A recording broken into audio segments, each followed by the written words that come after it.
Hello again, and welcome to another exciting day of drawing There's Nail in My Toilet. Today I'm just going to play around and just come up with like a barbarian scene, like Doodie, dressed as a barbarian, and let's see what happens. I like to play around. I like to put him in. Unfortunately, he's like a Barbie doll in a sense, or like one of those. Remember the old school G.I. Joe full 12-inch action figures, and they came with the removable uniforms and gear. Well, that's what Doodie is. Doodie is a blank canvas, and I like to play and put him in a lot of different gear and change his wardrobe from time to time. So here I go. Your typical. I'm starting out just having him his back towards the camera. Everyone knows what his face looks like, what his body looks like. He's a well-rounded individual. He has a nice little tummy. But I'm just flexing, seeing what comes out of this, because as I work on the second volume of There's Nail in My Toilet, the trade paperback, these exercises help me to establish new worlds to place him in, or new situations to put him in. And I'm just having fun. I was teaching this summer at a school. It was like a summer camp where while the parents work, they send the kids off to camp. And it's not like the typical camp where in the woods where there's cabins or tents and they got fishing and all of that stuff. There's more like urban camp. And there were several different professions or experts there teaching different things. Like they had dance. They had a chef teaching the kids how to cook. They had a person teaching the kids how to plant flowers and grow plants. And I was the comic book expert, in a sense, the professional. I hired to teach the kids how to create their own comic books. I'd like to give a shout out to Blue Line Pro, because they saw a press release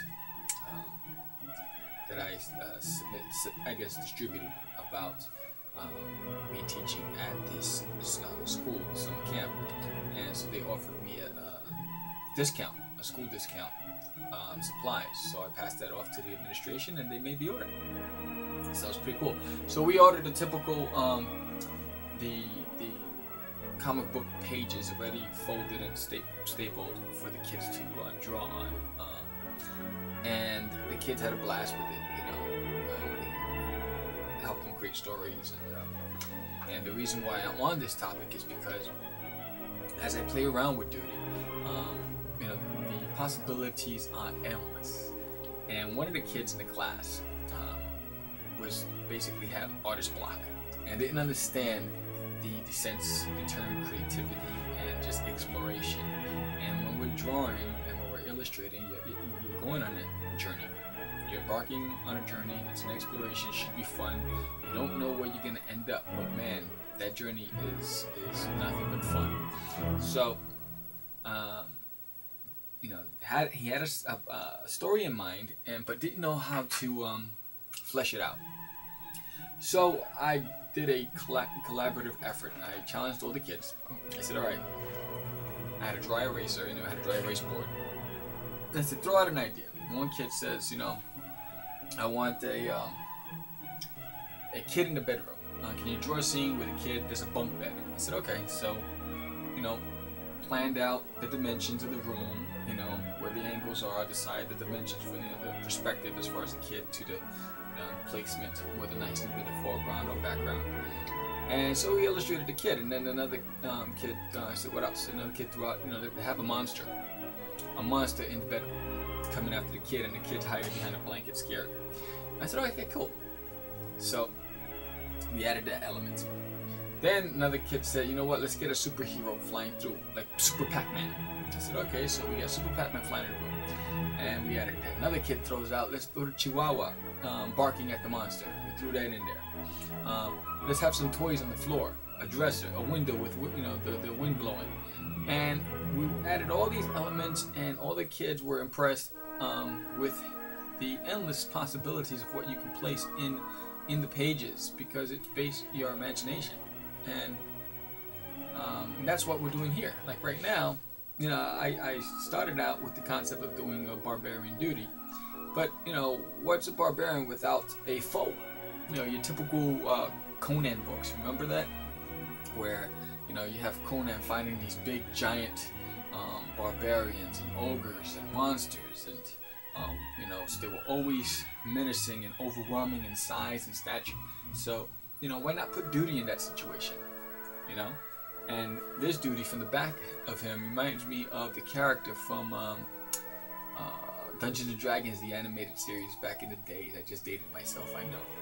But so I'm putting here like a big monster, you know, abominable snowman or whatever you call it. But nothing really crazy as far as the design aspect of or anything like that. It's just a lot of hair, a big mouth and teeth, you know, these menacing eyes, and just playing, you know. So I do these exercises all the time right before I start illustrating my book, because it helps me to just work out the kinks, flex my muscles, get into a groove, because if I'm not feeling it during this process, then I'm not going to be as creative when I'm actually penciling the book. So this will help me determine whether or not I need to move on and just wait another day until I really feel that creative flow coming through me. I'll just move on to writing if I can't illustrate that day, or you know, web design, or doing some marketing, or working on videos, or I'll do something to keep the process going without putting too much time between everything I have to get done. So right now, you know, Doodie's on a mountainside and it's still winter, so you know his boots are in the snow, and now the monster's climbing up the mountainside to and you can hear my New York accent because he said mountain instead of mountain. And so you know, it's got the nails and it's, you know, pretty menacing, you know, and it's simple. You know, I think I admire and I really am impressed with those artists out there that put a lot of detail into it, like the Marvel comic books or the DC comic books, and those artists that spend, you know, 10 hours on a page, 11 hours on a page.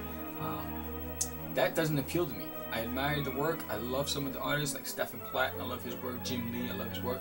But I can't sit there for that length of time, which is why I chose this style of art.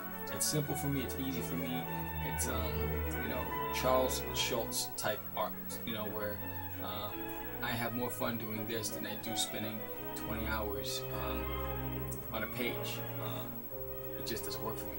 I'd rather spend 2 hours on a page or less, you know, and let the readers just have fun and express themselves. And that's just me. That's my way. So this is the pencil, and I'm gonna go into the inking stage because last time I got some emails saying, hey, you know, the pencils were a little light. Can you darken it? So this is part 1, and then part 2, I'm going to ink the book.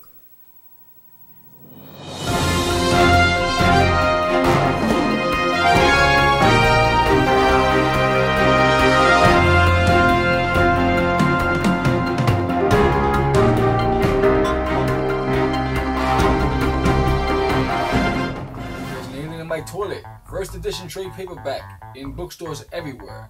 Ask your bookstore or library to carry it today. And get your hands on the exclusive limited edition trading card series, only available at crazycomics.com.